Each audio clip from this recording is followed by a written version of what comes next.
Bonjour à toi. Comment ça va depuis le temps? Alors oui, depuis le temps, je tourne cette vidéo juste après celle que tu as vue la dernière fois. Et ouais, c'est le même t-shirt. En même temps, j'allais pas changer de t-shirt pour faire semblant que c'est un autre jour. Je vois pas l'intérêt, vraiment, voilà. Donc en toute transparence, cette vidéo a été faite juste après celle que tu as vue la semaine dernière. Ou il y a 2 semaines. On verra comment avance ce montage.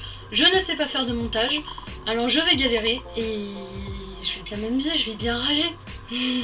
C'est pas grave, on verra. Donc rebonjour à toi du coup, j'espère que tu vas bien. Moi ça va super. Je suis très heureuse de te retrouver pour un nouvel épisode de En rupture de stock. Donc ce format, comme tu auras pu le constater, c'est un format qui traite et qui aborde et qui décrit, et utilise tous les mots que tu veux, les espèces donc, qui sont actuellement en voie de disparition dans le monde. Donc aujourd'hui nous allons parler d'une espèce que je trouve vraiment trop chou. Il s'agit de la loutre. Mais alors pas n'importe laquelle, il existe plein d'espèces de loutres si tu veux. Il y en a d'autres qui sont en voie de disparition. Donc si tu veux on pourra en faire une autre vidéo. Donc aujourd'hui on s'attaque donc à la loutre d'Europe. Donc le nom scientifique de cette espèce est Loutra loutra. C'est pas chou ça? Bon, on l'appelle pas comme ça dans la vie normale, on l'appelle plutôt la loutre commune parce que c'est la loutre la plus commune en Europe. D'où le nom loutre d'Europe et loutre commune en Europe. Voilà, merci pour cette info, hein, c'est tout. Mais pour en revenir à cette info, n'empêche que ça reste la seule espèce de loutre que l'on peut trouver en France. Ce magnifique animal vit dans les zones marécageuses et le long des bords des cours d'eau. C'est très dur à dire. Il a besoin d'une grande propriété de 5 à 15 km au niveau des rivières et de 20 à 30 km² dans un marécage. Oui, c'est ce qu'on appelle un très beau domaine. Il faut savoir que contrairement à ce que l'on pourrait penser, la loutre dort dans un terrier qu'on appelle catiche, entre les racines des arbres qui sont juste à côté donc, de la rivière, donc de leur territoire. Donc comme tu as déjà pu t'en douter, cet animal est un animal semi-aquatique. Il fait environ 30 cm au garrot. Oui, c'est plus grand qu'un bichon. Ouais, je confirme. La particularité de son pelage est qu'elle est composée de 2 couches, donc le poil de bourre qui est situé à l'intérieur, qu'on ne voit pas du coup, et le poil de jarre qui est situé à l'extérieur. Le poil de bourre, qui est le poil qu'on ne voit pas, si t'as suivi, est court et est à la fois très fin et très dense, qui lui permet d'avoir chaud en fait. Quant au poil de jarre, donc le poil qu'on voit du coup, il est long, lisse et le plus incroyable, c'est qu'il est imperméable. Moi j'avais jamais entendu parler d'un poil animal qui pouvait être imperméable, et je trouve ça juste ouf en fait. La nature fait très bien les choses en fait et faut la laisser faire. La loutre a de magnifiques pattes palmées également. En même temps c'est une très bonne nageuse et vu les distances qu'elle est capable de parcourir, il leur faut bien ça. Et juste une dernière info physiologique, regarde-moi ça. Et oui, cet être tout mignon est carnivore à prédominance piscivore.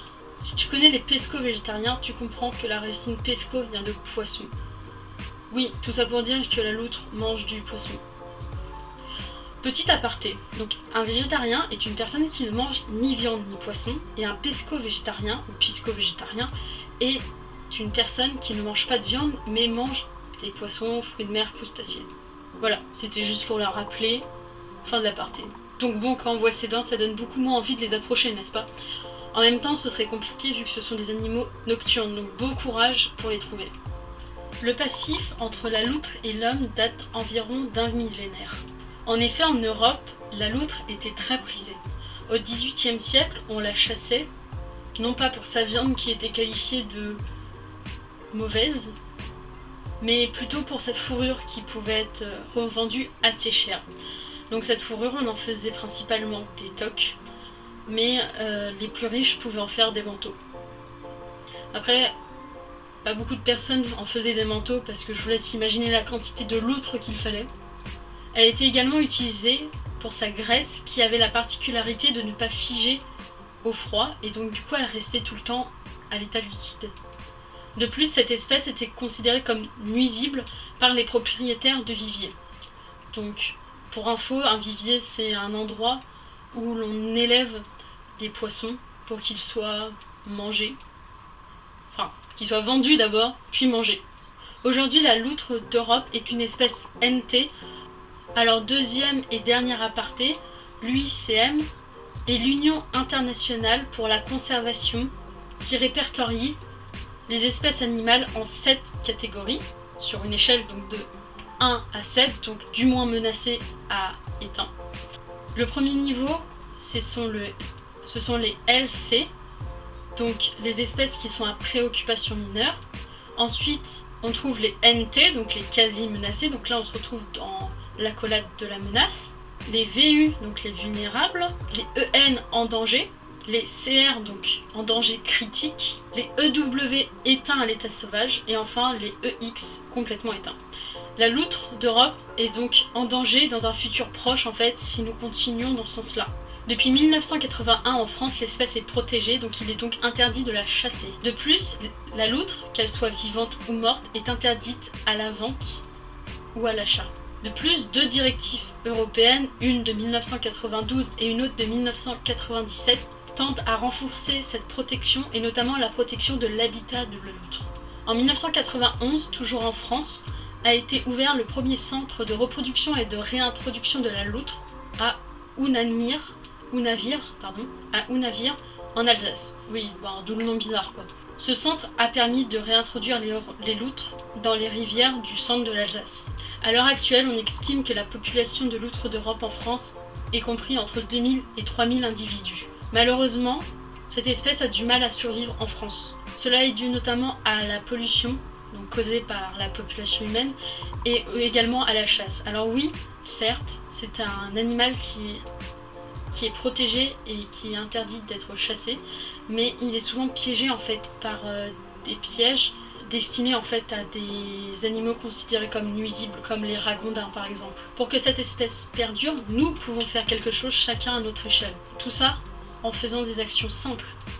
Par exemple, les populations de loutres sont souvent donc, dans des parcs protégés.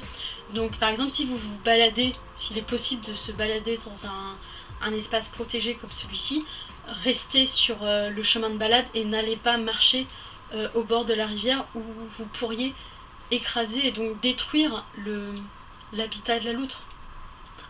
Un autre truc aussi, essayez d'avoir un impact moindre sur la pollution des eaux. Alors déjà, on jette pas ces emballages dans la rivière, dans la Seine, que sais-je. Mais ça, j'espère que c'est obvious pour tout le monde.